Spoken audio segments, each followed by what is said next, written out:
Beyond the Gates spoilers November 3rd to 7th. Next week of Beyond the Gates promises to be a series of secrets, reunions, and heated debates that fans won't want to miss. Here are the exciting spoilers for the BTG episodes from November 3rd to 7th.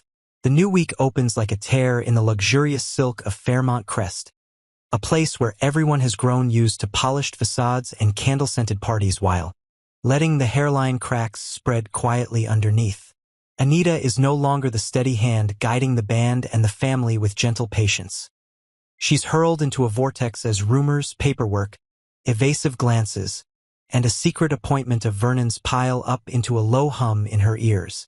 From the moment she feels her heartbeat cinch with the sting of betrayal, Anita understands that peace was only a temporary loan. Vernon slips out of his daily routine, leaving the house with no digital trace at all, like a man far too practiced at erasing history. Fairmont Crest has no shortage of places to vanish: country club corners, shuttered garages, empty rehearsal studios, backstage fitting rooms. But silence is the most destructive refuge of all. Anita's fear stretches between two poles: a clandestine affair derailing her marriage, or a bold plan Vernon is quietly assembling as a penitent gift, one that reaches into a past she thought sealed under a coffin lid. The name Banana rings out like a rebellious note, the friend who once stepped over the line between artistic passion and danger, declared dead in an accident years ago. If Vernon is meeting Banana, is that a miracle or the ultimate humiliation for a heart already thinned by exhaustion? In that blur, Anita begins to mistrust even her own moral compass. She wants to believe in the gift, but survival instinct whispers that every return exacts a price. Crosstown, Derek is no better off. He brings a serious problem to Shanice, hoping for a firebreak from hands trained to face emergencies. But life has no anesthetic for lies that have put down roots. Shanice is no longer a simple patcher. She is a cold mirror reflecting consequences. Altered reports, a string of shadowy appointments, snap decisions made in the name of ambition, all hang over Derek like a chandelier ready to shatter at any second. He begins to grasp that help is not a shield against accountability. It's just the traffic light sliding from yellow to red, a warning that the dead end is near. Guilt splits the lacquer of his confidence, turning every incoming call into a fresh cut. Derek imagines the moment the truth is exposed. No one dragging him out of the mud, only the eyes of those who once believed in him, and the chill of numbers that do not know how to pity.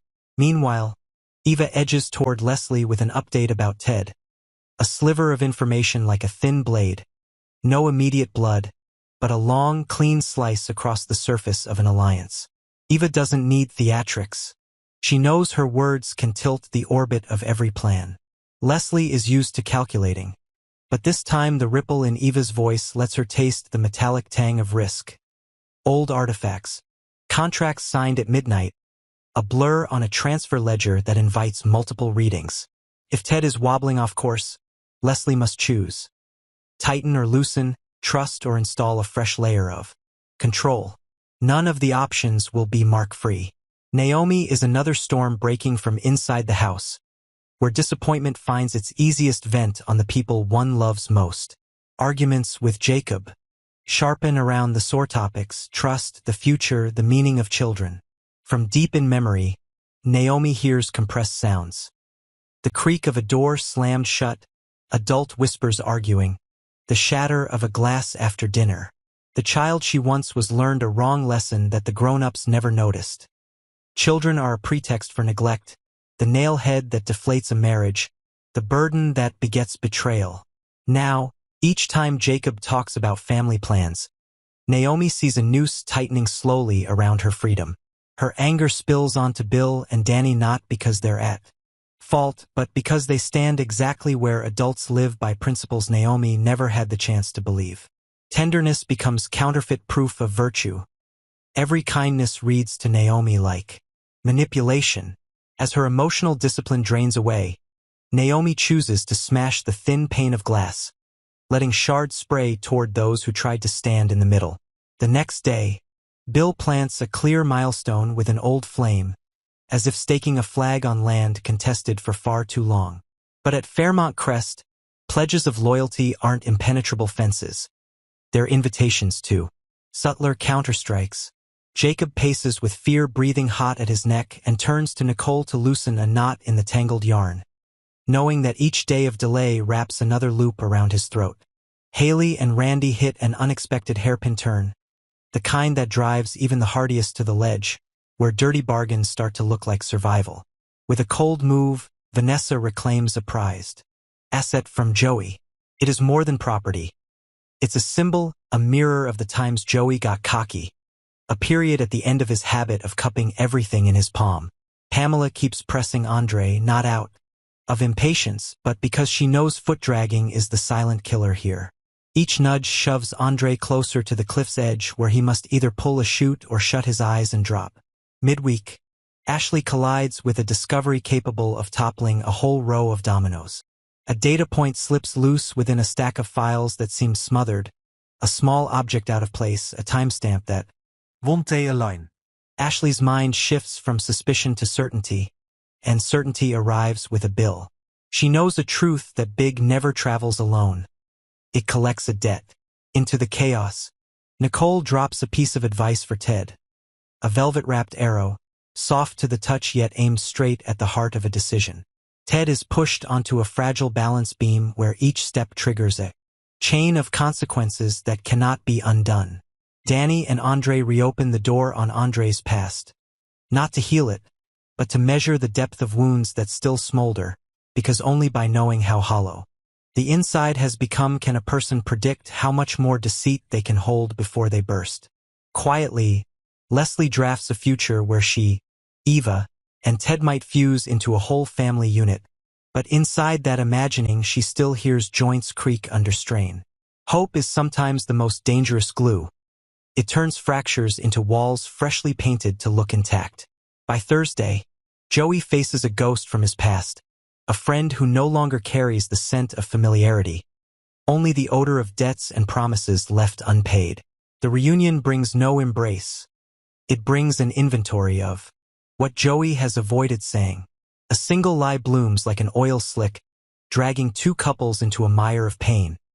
A forgotten phone, overlapping schedules, a small transfer at the worst possible time. While two romances teeter on collapse, another pair sinks their bond deeper, as if the universe balances by robbing one place to repay another.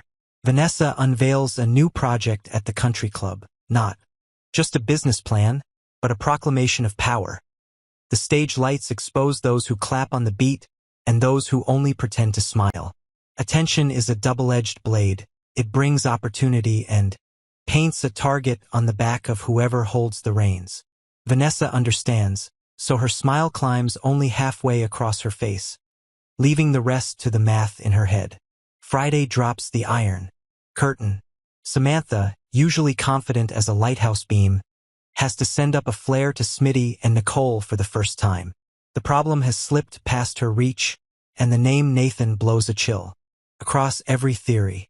Samantha remembers too many arguments, too many warnings brushed aside, and now each warning becomes a rung on the ladder down to the basement of anxiety. Asking for help admits the border has been crossed, and with that admission, she knows her hand is in the grinder, where secrets are pulled in like dead leaves. At the far end of another corridor, Martin and Kat ignite. No more polite tongue clicks or concessions over text. This is an old fight ripened in storage. Are they arguing about Samantha, or about a history never properly buried, desertions, broken commitments, emotional loans neither ever repaid? Every accusation is an invoice. Every memory adds a line item to the total. Shanice and Ted can't escape the gravity of conflict either. When the moral axis warps under pressure, respect abrades down to powder. Eva makes a declaration, not for show, but as the clinching blow that roughens the rope between herself, her father, and her sister. The question is no longer who loves whom or who stands with which side, but who is willing to be the traitor to get what they want. If Eva's goal is to win Ted back as a war trophy, named Blood Ties, she has thrown the bait at the perfect moment. just as the biggest fish go hungry after a week of fighting. Looking back over the week, Fairmont Crest resembles a velvet-draped chessboard where each piece is a person biting their tongue to keep from saying the words that would ruin them. Anita stands at a crossroads holding two shards of her heart. One wants to believe Vernon is redeeming himself, the other insists he is betraying her. Derek hears judgment approaching like hard shoes on a tiled corridor and knows no one will unknot the cords he tied himself. Leslie touches the dream of a three-person family with Eva and Ted as if handling an antique vase. The more carefully she cradles it, the more she knows a light drop would shatter it. Naomi recognizes that rage isn't a solution, but it's the only force strong enough to let her feel in control. Bill, Jacob, Haley, Randy, Andre, Pamela, Nicole, Ashley, Vanessa, Joey each chooses a bit more risk in exchange for a bit more control, and no one remembers the last time they slept without dreams. The uncomfortable truth is that every scheme needs an audience to work. And at Fairmont Crest the audience is the very people involved, sitting front row as they watch themselves fall into someone else's trap and then push the jaws shut. Saturday hasn't arrived, but repercussions already lurk. An email queued at 3 a.m. with an innocuous file name. A keycard that opens a door thought to have new locks.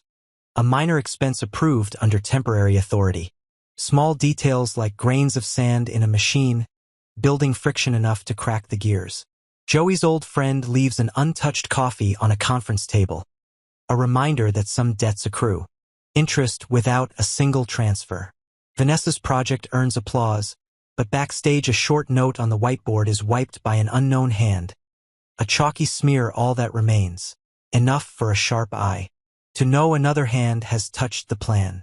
And when Friday night draws the curtains and warm light spills across the estate steps, Anita lingers before a door she isn't sure she should open. Somewhere in the city, Derek stares at a blank screen, seeing only his reflection and pinpricks of standby lights like a swarm of lost fireflies. Eva sets her palm on the table's edge, feeling the woods cold, as though touching the last line between control and chaos. Leslie closes a file and hears the paper kiss like butterfly wings, only far heavier. Samantha enters an empty conference room and leaves a page of jumbled numbers on the table, the evidence of an effort made too late. Martin and Kat turn away at opposite ends of a hallway, each carrying a version of the truth like a thorn tucked in their sleeve. Shanice and Ted both look down at the space between their shoes, measuring how much more silence it would take to fill it. Next week will not forgive. The seeds now planted will sprout into storms, and each person will pay with what they love most. Honor, family, freedom, or themselves. But perhaps the highest price won't be the visible loss. It will be the moment they realize the painting hanging in the Great Hall has been swapped for a perfect replica. So perfect no one can tell, except the hand that made the switch. Who touched the frame? Who knew that by shifting the gaze a single millimeter, the whole house would believe another reality? And if tonight someone quietly hangs the real painting back while everyone sleeps, will they recognize the truth at dawn, or will they go on living inside a mirrored wall, each seeing only the version they want until a slow internal explosion in someone becomes the death knell of all Fairmont Crest?